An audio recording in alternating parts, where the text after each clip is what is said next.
नमस्कार, मैं Abhinav Kumar.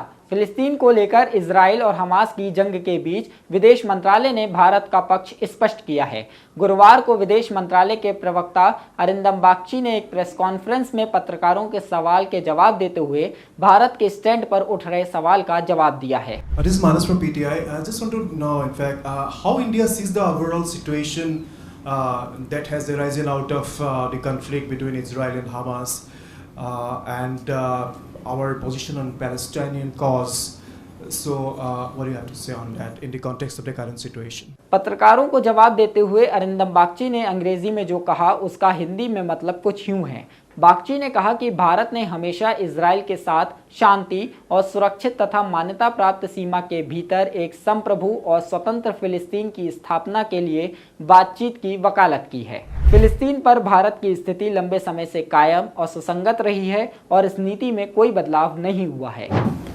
How do we see the situation on Palestine or our position on that? Our policy in this regard has been long-standing and consistent.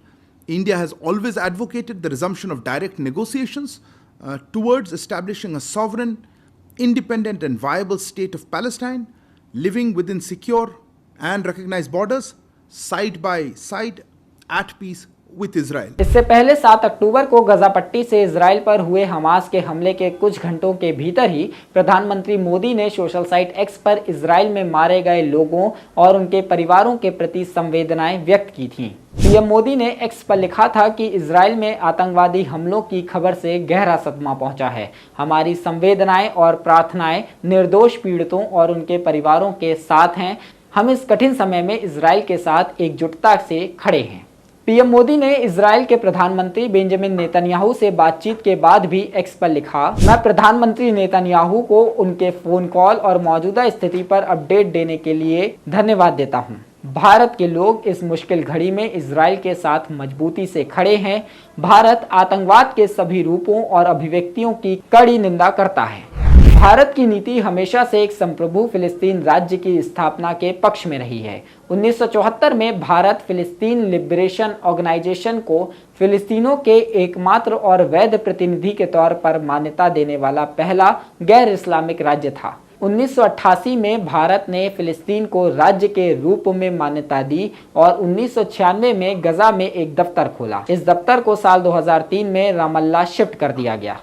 संयुक्त राष्ट्र महासभा के 53वें अधिवेशन में Israel द्वारा बनाई जा रही सेपरेशन वॉल के खिलाफ आए प्रस्ताव का भी भारत ने समर्थन किया था। फिलिस्तीन के राष्ट्रपति महमूद अब्बास 2005, 2008, 2010 और 2012 की भारत की यात्रा पर आए थे, जिसमें 2008 और 2012 की यात्रा राजकीय थी। भारत की ओर से सन 2000 में तत्कालीन गृह मंत्री लालकृष्ण आडवाणी और तत्कालीन विदेश मंत्री जसवंत सिंह फिलिस्तीन की यात्रा पर गए थे।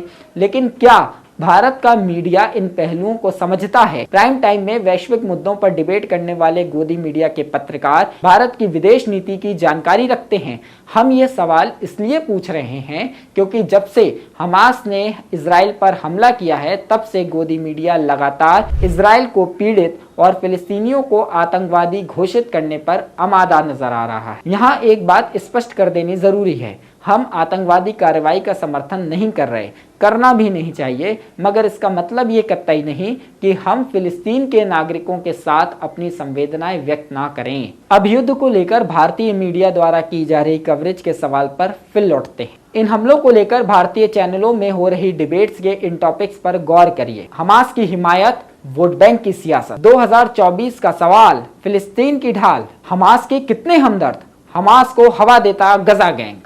टुकड़े टुकड़े गैंग के बाद अब गजा गैंग जैसे शब्दों का भी इस्तेमाल मीडिया करने लगा है। गोदी मीडिया और उनके एंकरों की खूंखार आवाज से जाहिर है कि इजराइल पैलेस्टीन मामले की आड़ में हिंदू मुस्लिम करना, धार्मिक आधार पर नफरत फैलाना ही इनका एजेंडा है। 13 अक्टूबर को G20 पार्लियामेंट स्पीकर्स की समिट में बोलते हुए प्रधानमंत्री मोदी ने सच ही कहा था कि टेररिज्म चाहे कहीं भी होता हो, किसी भी कारण से, किसी भी रूप में होता हो, लेकिन वो मानवता के विरुद्ध होता है।